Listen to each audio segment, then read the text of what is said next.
sira-sirang kumot. Lumang kumot namin. Gagawin kong kapaki-pakinabang. Piliin natin yung walang mga sira, guys. Manipis na to, guys.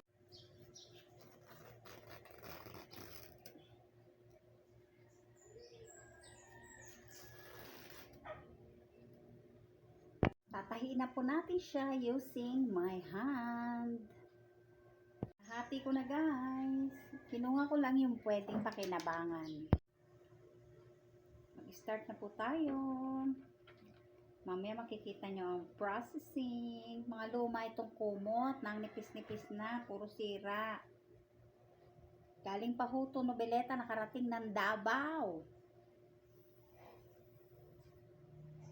Matatapos nyo, mamaya po makikita nyo ang finished product.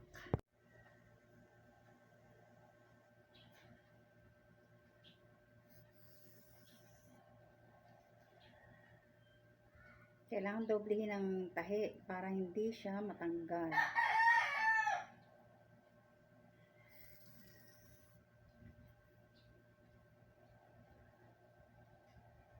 Ganito ang ginagawa ko po kapag may mga luma akong damit. Meron akong ginagawa. Mamaya makikita nyo, guys, ha? Pagkatapos po natin sukatin kung kasya ang unan, saka natin pagpatuloy ang pagtahi. Kailangan po doblehin natin ang pasada ng pagtatahi para pag tayo'y natulog, hindi po bumuka ang tahi. Kailangan tibayan. Kung kasya ba, sukatin natin ang unan. Gawa na tayo ng isang punda. Gawa na tayo. Papasok na natin ang ating unan.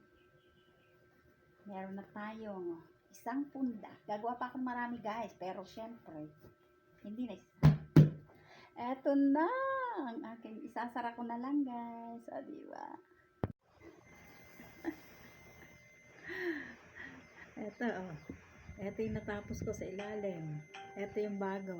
Dalawang unan, guys, gagawin ko.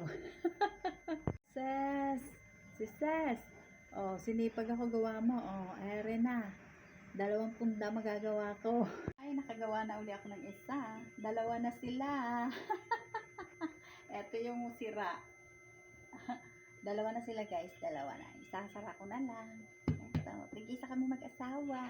Gawa ko ng 2 unan sa sira-sirang kumot. Oh, eto na. Tinahi ko using my hand. Using this. 2 unan, 2 pillowcase.